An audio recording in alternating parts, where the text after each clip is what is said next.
Benvinguts. Avui ens visita l'expresident de la Generalitat, Artur Mas, que aquesta setmana ha sigut notícia perquè ha comparegut al Congrés dels Diputats en el marc de la Comissió d'Investigació de l'Operació Catalunya. Què tal, senyor Mas? Benvingut. Moltes gràcies.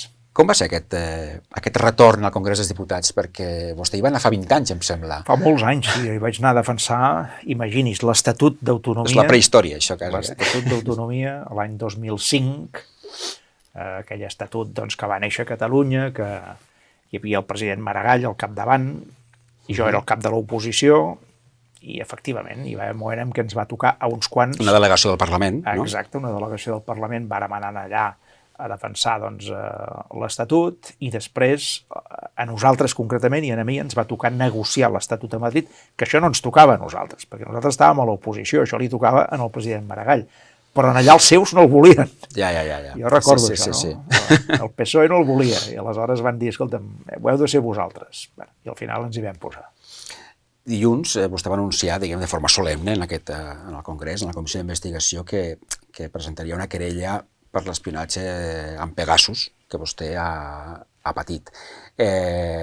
Què li fa pensar que aquesta... Pegasus i tot plegat. És l'Operació Catalunya. Pegasus és l'espionatge. Però és veritat que hi ha hagut intents anteriors de querelles sobre l'operació i que no han prosperat. Que no han prosperat, efectivament. Hi va haver una de molt clara i que tenia tot el sentit que prosperés, que era la que va presentar Sandro Rosell. Va estar 2 anys a la presó, sense culpa, presó preventiva. Va ser absolt després, sí. Va ser absolt.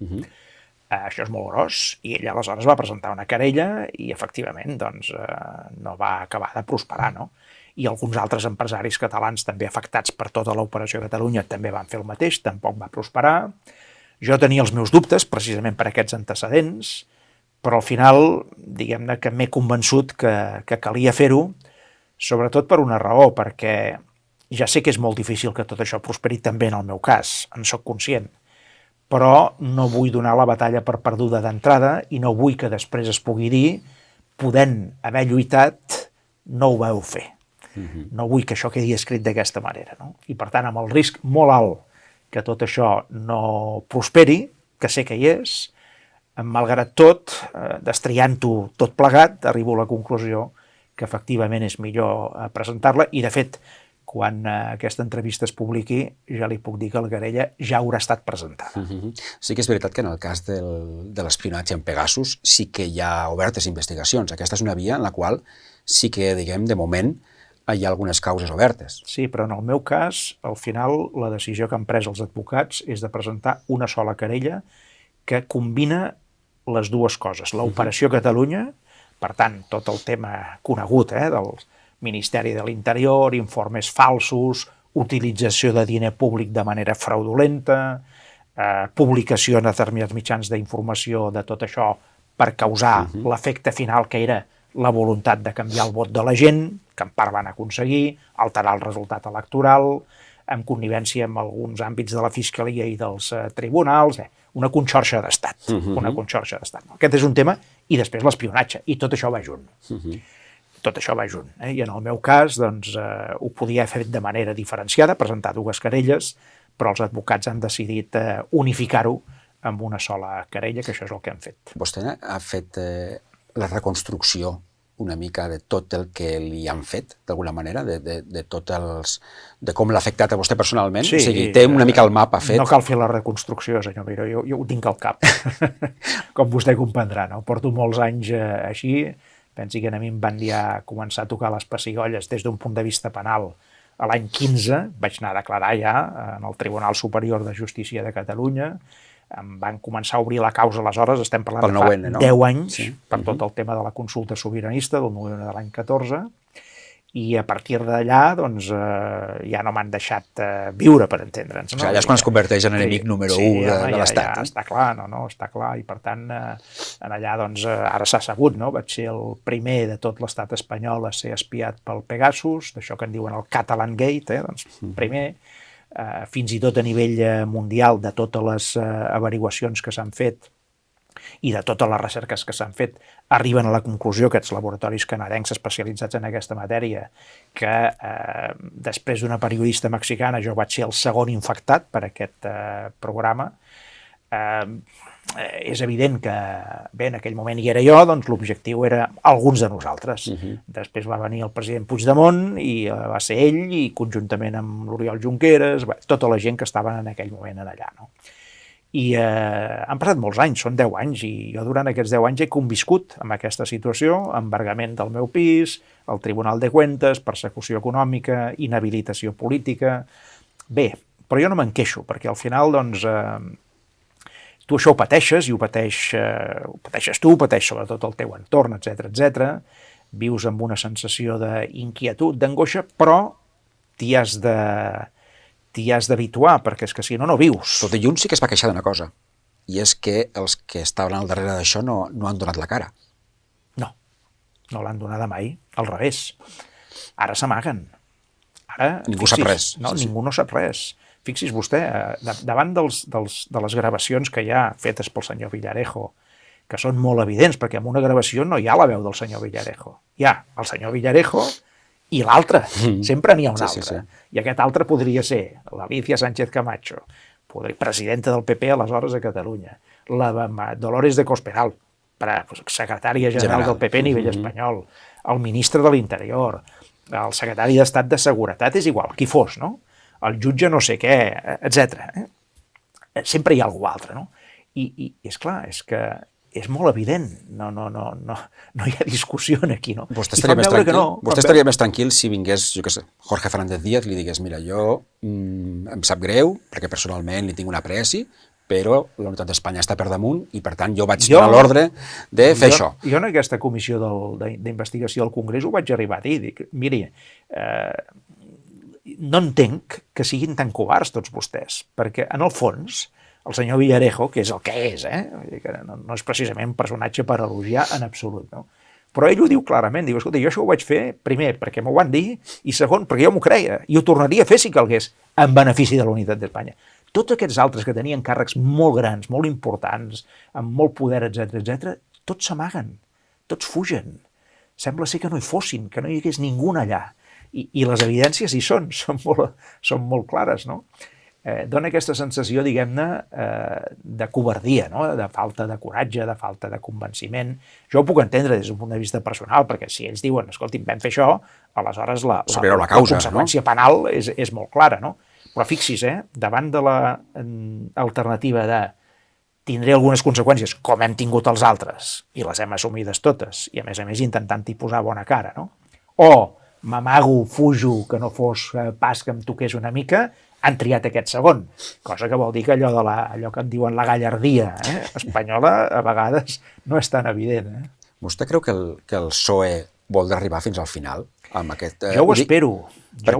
Perquè ara hi ha, diguem, no sé, hi ha casos com el que afecten a la dona del president del govern espanyol o el germà, que tenen una mica d'una flaire, una mica de l'aufer, no? I que sembla que van a per ells, també. Jo crec que s'hi han posat per dues coses, i m'hauria agradat que s'hi posessin per una tercera, però ja tinc més dubtes. La primera és perquè això ha tocat directament el president del govern espanyol, per tant, el seu líder, a casa seva. I aleshores diuen, escolta'm, això que deien els independentistes catalans potser sí que és veritat, no? Que hi ha això del lawfare, etc. No? La segona, perquè això és, carnassa contra el PP. I com que és carnassa contra el PP, doncs, escolta'm, ja va bé, no? I la que m'hauria agradat que hi fos, i no sé si és o no, ho deixo així, és la convicció de fer-ho per millorar la democràcia. Per principis democràtics. Per millorar la democràcia. La democràcia, senyor Miró, està amenaçada a molts llocs del món, tal com l'hem coneguda, a molts llocs. Fins i tot als Estats Units, que era un paradigma de sistema de contrapesos, de contrapoders, etc., també està amenaçada allà, no? Aleshores, en un moment en què això és així, els que estem convençuts que els sistemes democràtics, des d'un punt de vista de la dignitat humana i dels drets humans, és el millor sistema que s'ha inventat fins ara, hem de lluitar perquè això sigui així, perquè això no és un regal, això és una conquesta diària, això és una conquesta permanent, que fa dècades que la tenim, però que l'hem de seguir mimant, l'hem de seguir regant cada dia perquè floreixi, no? Doncs bé, aquí hi ha una ocasió amb l'Operació Catalunya. És evident que això ha lesionat de manera greu la democràcia espanyola. Doncs bé, tot allò que puguem fer per restablir la veritat i perquè la gent que va cometre aquestes irregularitats assumeixin les seves responsabilitats, tot això millorarà la salut democràtica nostra. Vostè diu que l'Operació Catalunya en alguns aspectes va aconseguir el seu objectiu. Sí, en un claríssim, que va ser alterar el resultat electoral de les eleccions del 2012. Jo en aquell moment era president, podíem haver tret majoria absoluta, a Espanya hi havia majoria absoluta, el PP no necessitava ningú, nosaltres estàvem molt a prop, però ens faltaven alguns diputats. Si haguéssim tingut majoria absoluta, el procés s'hauria pogut portar d'una altra manera, més a la nostra manera. A partir del moment en què vam perdre alguns diputats, però vam seguir guanyant clarament les eleccions, vàrem quedar molt condicionats, sobretot per aquells que tenien molta pressa per fer-ho de seguida. Vostè ho recordarà, ara ja no ens en recordem. Sí, i no només, però Esquerra Republicana també. Aleshores hi havia molta pressa, i qualsevol cosa que tu introduïes com un petit dubte eres acusat amb el dit acusador de traïdor. Això ja funcionava així, no? L'època aquella dels judicis aquests, no? Bé, doncs no ho vam poder portar a la manera que jo crec que ho hauríem hagut d'haver portat i segurament hauria estat millor, precisament perquè no vam tenir la majoria que necessitàvem. Però atenció, per què no la vàrem tenir? Perquè hi va haver una operació d'estat que ho va impedir. També hi havia altres coses, jo no ho he negat mai, estàvem a l'època de les retallades, estàvem en una època molt complicada des d'un punt de vista social, etc. Però fins i tot en aquelles condicions de retallades, etc., nosaltres vàrem guanyar clarament les eleccions.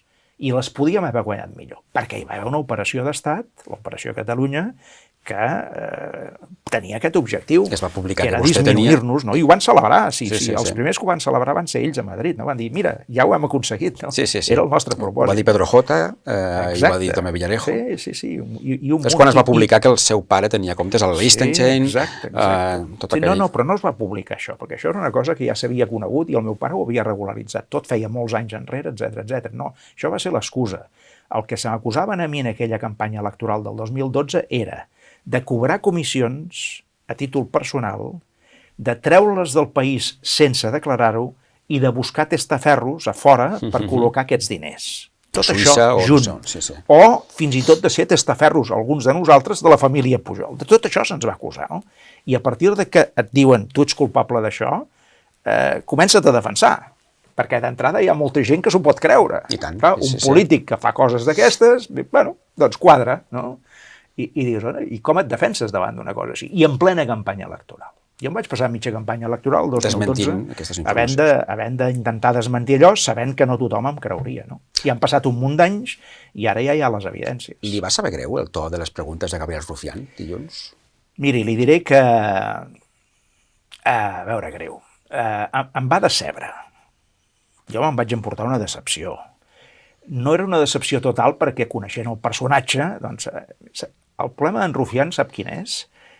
És en Rufián. Ell mateix. Ell mateix, clar. És com és. I ni tan sols en els moments més evidents ni més solemnes és capaç de sortir del personatge, és presoner del personatge. I com que el personatge necessita protagonisme a qualsevol preu, és igual, doncs perd la perspectiva del que està passant perquè ell es mira amb ell mateix i el seu protagonisme, que és probablement l'única cosa que de debò li interessa, no? I aquest home, doncs cap de files d'Esquerra Republicana, etc., tens una comissió d'investigació en el Congrés dels Diputats que posa en greus dificultats a l'estat espanyol. La tens en el cor de l'estat, que és el Congrés dels Diputats, amb malifetes fetes per l'estat. Contra qui? Contra tot el que representem els altres, no només nosaltres, també els d'Esquerra Republicana, etc., no? I ell, en lloc d'entendre això, que és evident, no? És gairebé de primer de primària, no? No d'ESO, primària, doncs no, doncs aleshores ell converteix allò en un conflicte entre els catalans. Jo li diré que, com que ho vaig veure d'entrada, i coneixent el personatge, en cap moment vaig picar l'ham, perquè ara imagini's que jo, que tenia material, i més amb l'Esquerra Republicana d'avui, molt més material, hagués convertit aquella sessió en un rifirrafe entre catalans. És que és demencial. Ara, miri, jo encara tinc el cap prou fred com per saber identificar on estan les prioritats, no? En aquella compareixença també es va parlar de política i del seu pas per la presidència de la Generalitat. Es va parlar de les retallades, que ara ho ha esmentat vostè com un dels factors que van incidir també en aquelles eleccions del 2012. Vist en perspectiva, no sé si vostè, diguem, ha fet autocrítica sobre no tant les retallades en si, perquè les retallades les va fer tothom. Venien marcades pel context econòmic. I la política europea. I la política europea d'austeritat, que Alemanya, diguem, era la que... Vull dir, però no sé si potser es van equivocar a l'hora d'explicar les retallades. Jo crec que no, senyor. Jo crec que no. Jo crec que és a dir, jo ho he resumit algunes vegades dient això. Miri, jo no estic content d'haver fet allò. Content no en pots estar, perquè quan tu, en lloc de fer coses, n'has de deixar de fer i fins i tot has de treure coses que ja hi ha, això és molt dur per un polític, perquè sap que no tindrà cap aplaudiment ni cap agraïment, ni probablement cap vot a conseqüència d'això. Però una cosa és no estar content amb el que et va tocar fer i una altra cosa és no estar content amb el coratge d'haver-ho fet. Entén? I nosaltres, en lloc de fer veure que no anàvem nosaltres, que tot era culpa dels anteriors, que ens havien deixat la Generalitat com l'havien deixada, efectivament, etc. En lloc de fer això, de mirar cap enrere, de mirar cap al costat, etc., vàrem mirar de front i vàrem dir, escolta, aquest país té un problema de nassos, les polítiques públiques estan amenaçades, greument, se'ns en poden anar òrgans vitals d'aquestes polítiques públiques, hem d'agafar el bisturí, no hi ha més remei, ens obliguen a fer-ho així, i intentem, quan agafem el bisturí, no tocar cap òrgan vital, que tot segueixi funcionant en la seva essència. Ara, tot allò que no és fonamental, doncs ho haurem de tocar. Això és el que va passar. Li posaré un exemple. Vàrem haver de reduir les retribucions, els salaris, de més de 200.000 persones, que eren els empleats de la Generalitat. Vostè creu que això és agradable? Vostè creu que algú això ho fa amb ganes d'agradar i amb ganes de que el votin, etc, perquè 200.000 persones directes vol dir 7 o 800.000 indirectes, que són les seves famílies. Ara, per què ho vàrem fer? Perquè havíem de retallar-ho tot i perquè hi havia tot un món privat enorme en el país que ho estava passant molt malament. I les persones que tenien una retribució segura, encara que no fos fantàstica, però segura, doncs la imatge que vam voler donar és com que hem d'estalviar com sigui, doncs home, doncs fem un esforç entre tots, no? I també li diré que molta gent ho va entendre. Ara, esclar, molta gent ho entén, però s'empipen. I jo ho entenc que s'empipin. I aleshores dius, escolta, a la primera de canvi, quan et presentis en unes eleccions, doncs ja passarem comptes. També ho entenc, això, no? Jo no ho deia tant pels seus discursos, i tampoc del conseller d'Economia, que era Andreu Mas-Colell, que era crític amb les polítiques d'austeritat, jo ho recordo en aquell moment, però potser sí que hi havia gent al voltant de Convergència i Unió en aquell moment, jo tinc la memòria, que criticaven l'excés de despesa del tripartit, no veien malament les polítiques d'austeritat en aquell moment, i llavors, no per res, però sí que potser semblava que es feien les retallades, no per obligació, com era la realitat, sinó amb una certa, no sé si... Sí, gust. No sé si gust, no sé si seria aquesta paraula, però sí que potser es va projectar aquesta imatge. A veure, jo també li diré una cosa, és a dir, les polítiques d'austeritat que es van seguir en aquell moment a la Unió Europea, imposades pels centreeuropeus, i concretament pels alemanys, van ser polítiques molt dures, però ells estaven convençuts, i en part encara ho estan, que aquest és el camí per superar les crisis. Bé, també li he de dir una cosa, independentment de si això és correcte o no, que això seria ja un debat molt més econòmic, també li he de dir que el concepte de l'austeritat com a tal té un sentit, que és el sentit del pas del temps entre generacions. Perquè, esclar, és a dir, apostar per endeutar-se sempre fins a les orelles, que és com nosaltres ens vam trobar la Generalitat en aquella època, perquè hem de fer moltes coses i s'ha de fer a qualsevol preu, fins i tot anar-se endeutant. Què vol dir això? Això vol dir que tu resols les coses avui per la gent d'avui, però deixes una hipoteca per la gent de demà tremenda, perquè tots aquests deutes algú els ha de pagar. I els deutes d'avui sap què són? Els impostos de demà. Els deutes d'avui són els impostos de demà, perquè s'han de tornar tot això. I esclar, i aleshores vol dir, atenció amb l'austeritat. Una cosa és l'austeritat com a únic criteri, però pensar que l'austeritat ha de sortir del nostre marc mental també és un error, perquè vol dir, nosaltres aquí gastarem el que toqui i el que ens plagui, però si després això ho ha d'assumir algú, doncs ja se'n sortirà. I això no la política, desgraciadament, funciona així, però si mirem els nostres fills, els nostres nets, la cosa ja no és tan agradable, aleshores, no? Perquè llavors ja ens toca més a nosaltres.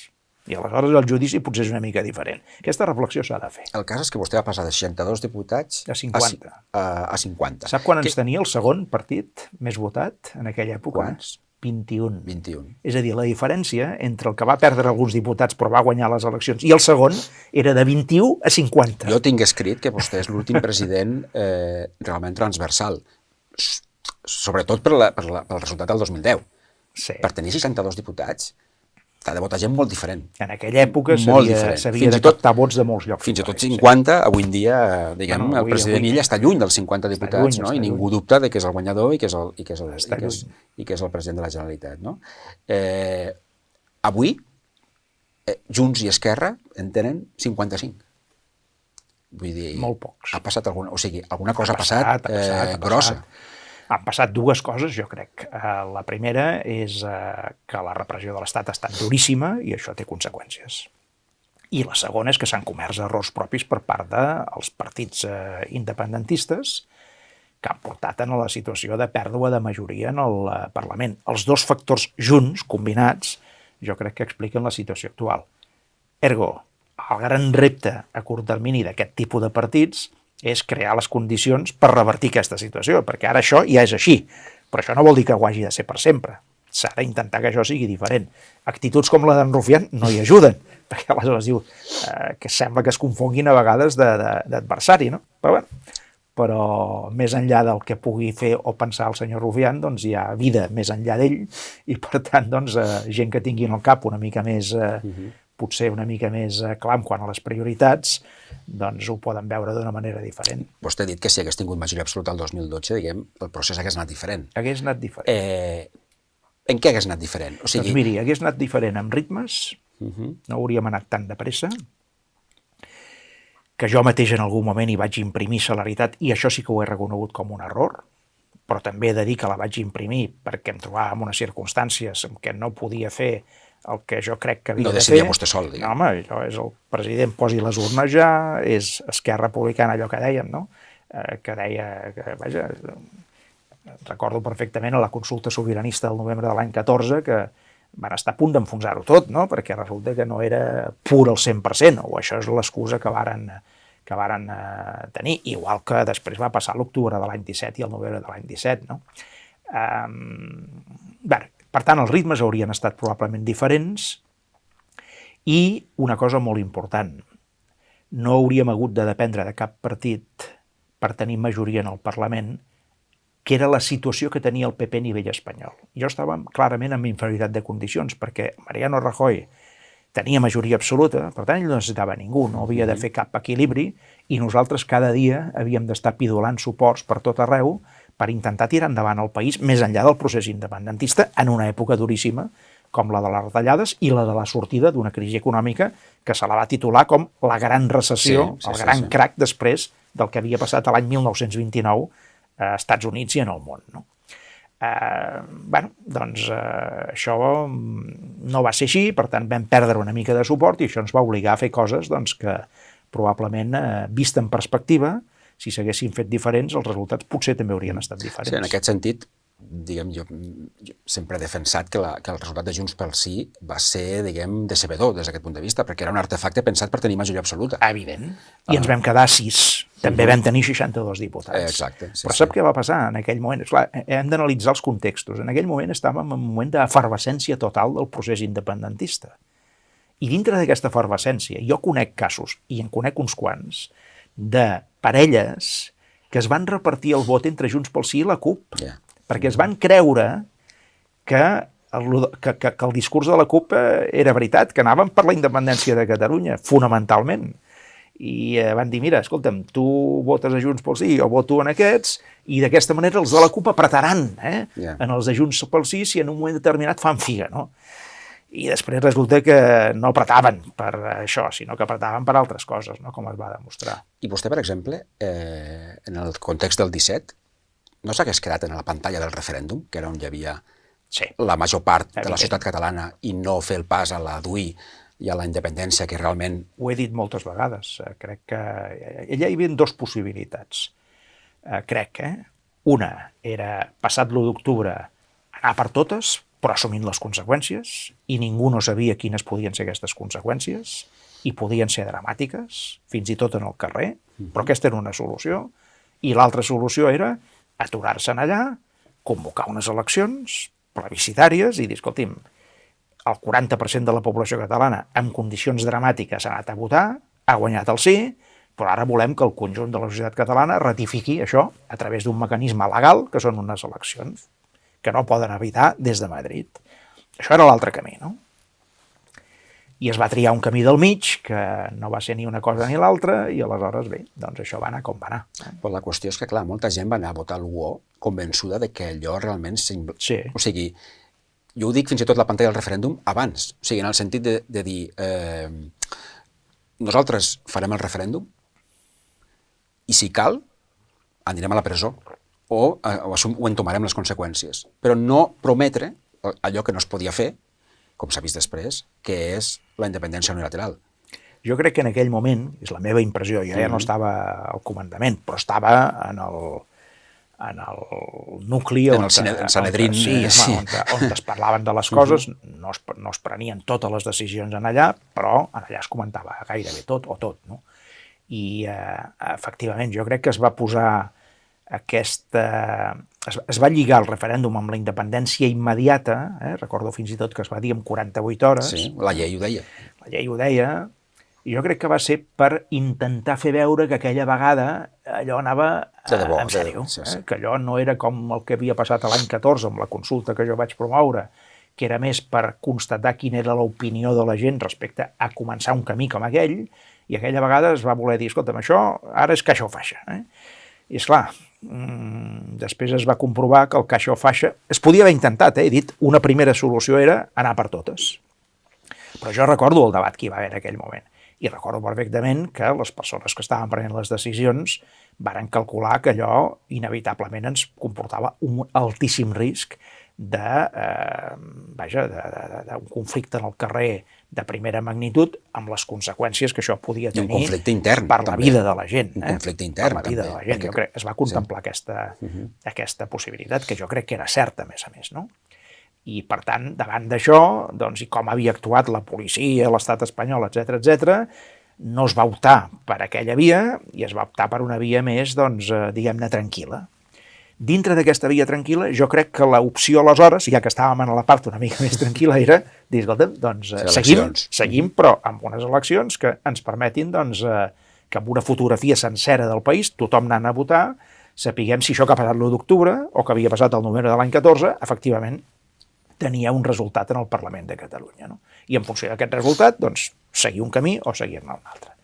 Es va triar una altra via, escolti'm, jo no ho he criticat mai obertament perquè entenc les enormes dificultats d'aquell moment per prendre decisions i les vaig viure en bona part i per tant sempre procuro doncs disculpar el que va passar en aquella situació, però bé, però va ser el que va ser, vull dir, això ja no ho podem canviar. Això ja és així, se'n pot fer una cosa, que és aprendre del que va passar i en futures ocasions, doncs, com a mínim, no oblidar, no convertir en una caixa buida de memòria això que ara forma part de la nostra experiència col·lectiva. I que ha tingut unes conseqüències perquè una part de la població, segurament la que més es va creure que era possible i que això anava de debò, ara s'ha sentit com enganyada, frustrada, i això ha donat peu a l'aparició de formacions polítiques de tall populista d'extrema dreta com Aliança Catalana,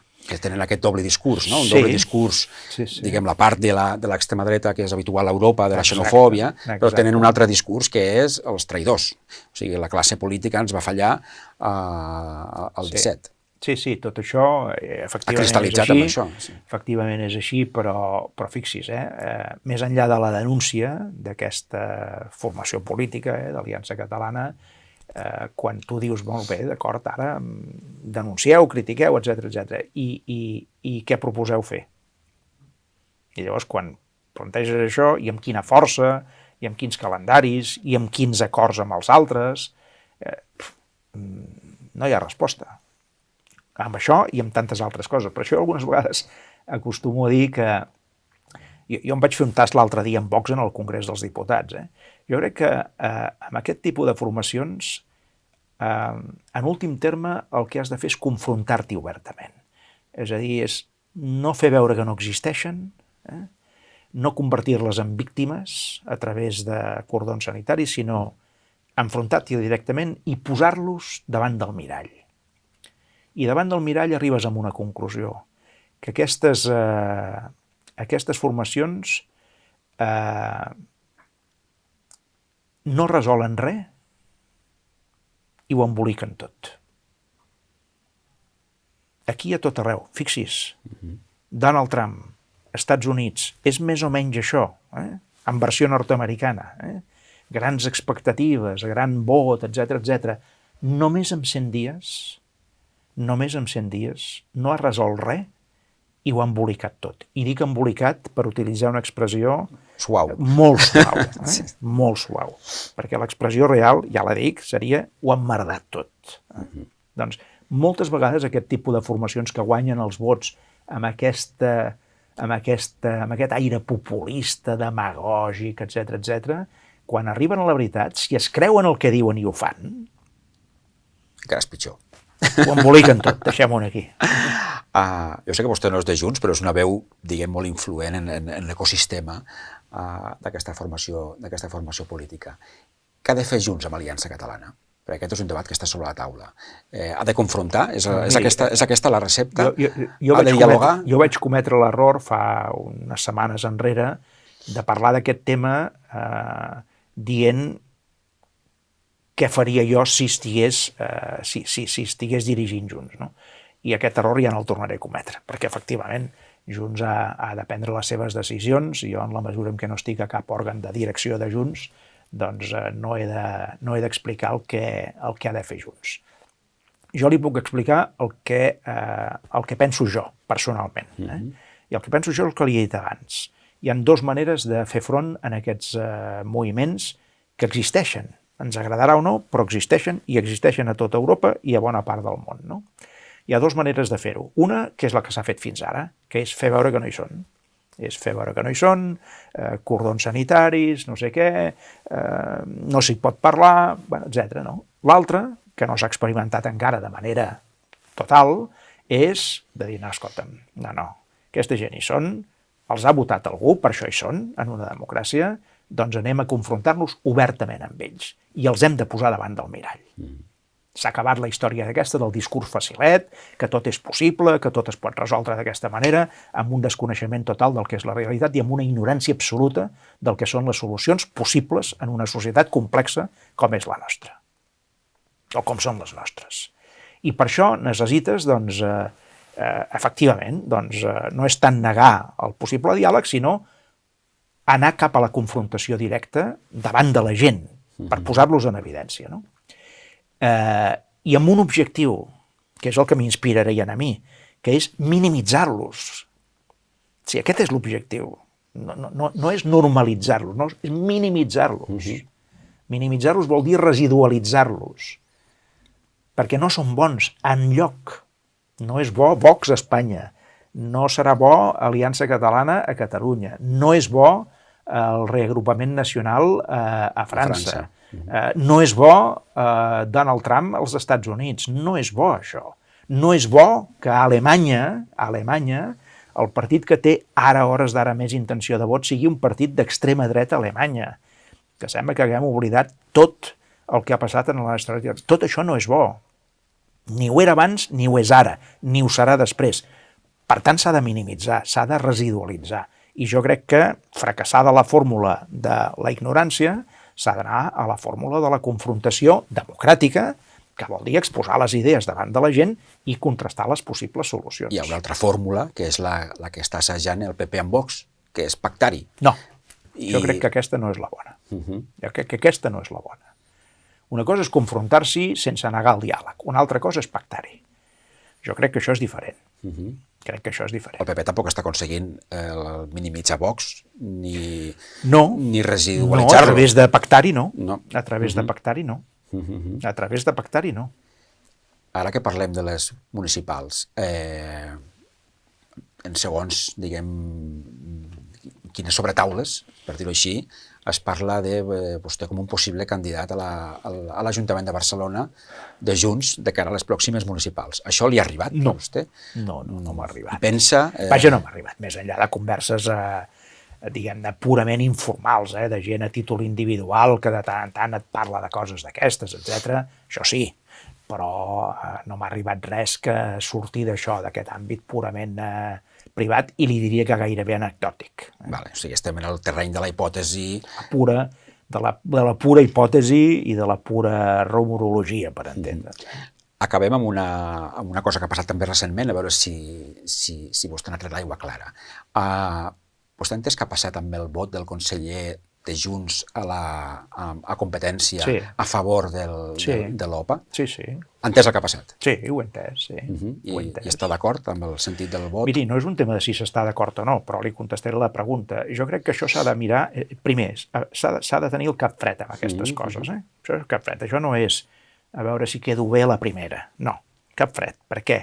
Quin és l'objectiu? El que jo defensaria. No dic el que hagin de defensar Junts o no sé qui, el que jo defensaria. És que l'OPA fracassi. Jo vull això, que l'OPA fracassi. I que el Sabadell no sigui ni fusionat ni absorbit pel BBVA. Això és el que jo vull. I a més, ho recomanaria vivament, des de molts punts de vista. I no només des d'un punt de vista català, que també, sinó des d'un punt de vista d'això que es diu. De competència espanyola. De competència i de petita i mitjana empresa i d'ecosistema econòmic català, que vol dir ecosistema social, perquè al final a les empreses hi ha empresaris, pot haver treballadors, etc. No? Per tant, perquè l'OPA fracassi, s'ha de posar aquest cap fred i aleshores entendre què vol dir això en una escala. I el primer graó de l'escala és la Comissió Nacional aquesta dels mercats, molt bé, i de la competència. Molt bé. Aquesta ja ha fet la seva feina. I quina és la seva feina? És, en lloc de posar-ho fàcil del tot, posar-ho una mica més difícil. Ja va bé. Perquè del que es tracta és de posar-ho no una mica més difícil, molt difícil. I ara, una vegada fet aquesta feina de posar-ho una mica més difícil, ara ve la feina de posar-ho molt difícil. I aquesta feina, qui l'ha de fer? El govern espanyol en l'últim terme, que és qui té l'última paraula, però qui ho ha de fer davant del govern espanyol? Tots els partits que estan en contra d'aquesta OPA.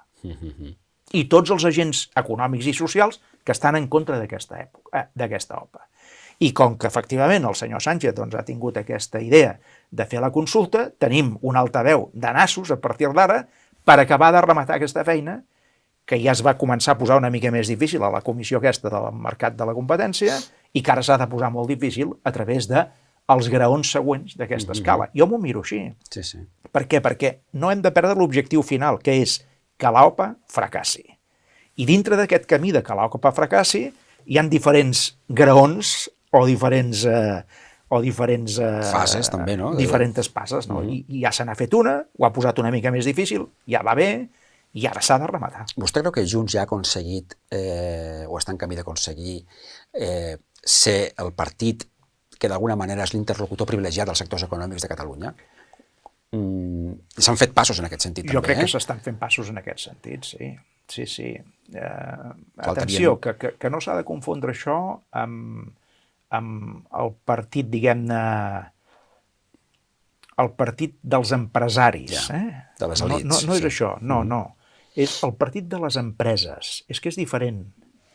Una empresa és la suma de, efectivament, un empresari, un emprenedor, una persona o unes persones que es posen al davant, que assumeixen els riscos principals, que tenen la idea, que tenen l'empenta, que assumeixen el risc. Això és bàsic. Aquesta figura és bàsica. Si no, aquí no es crea res, no? Si no hi ha això. Però al mateix temps, una empresa va més enllà d'això, perquè necessita un munt de col·laboradors, o molt pocs, depèn del tamany de l'empresa, o un sol, però necessita gent al voltant, de fora, de molt lluny, o de molt a prop, o de dins. I tot això és l'empresa.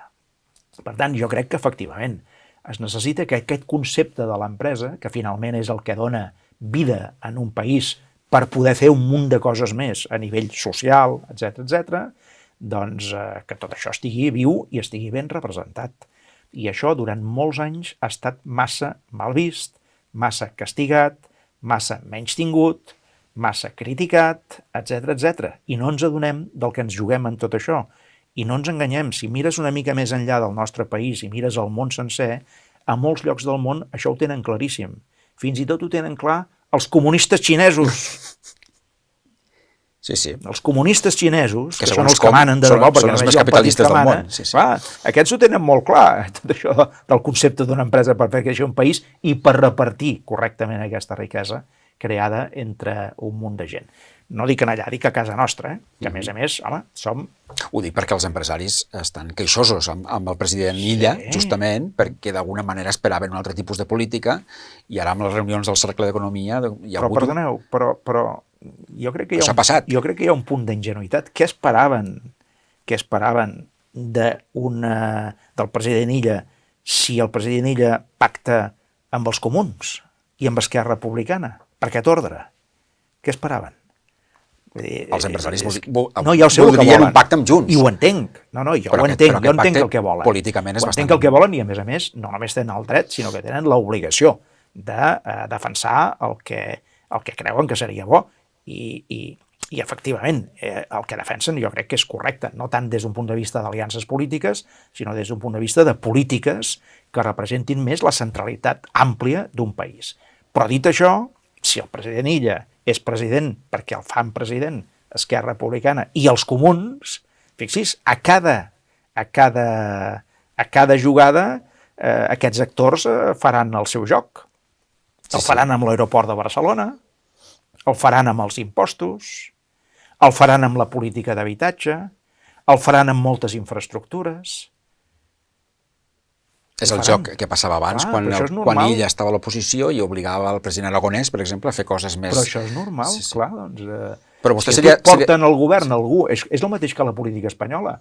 Pedro Sánchez es pot queixar que de tant en tant Junts o el Partit Nacionalista Basc, també per aquest ordre, li diguin no. Ara, vostè té un cas emblemàtic, no?, que és el tema de la reducció de jornada. Esclar, Junts li està dient, d'aquesta manera, no.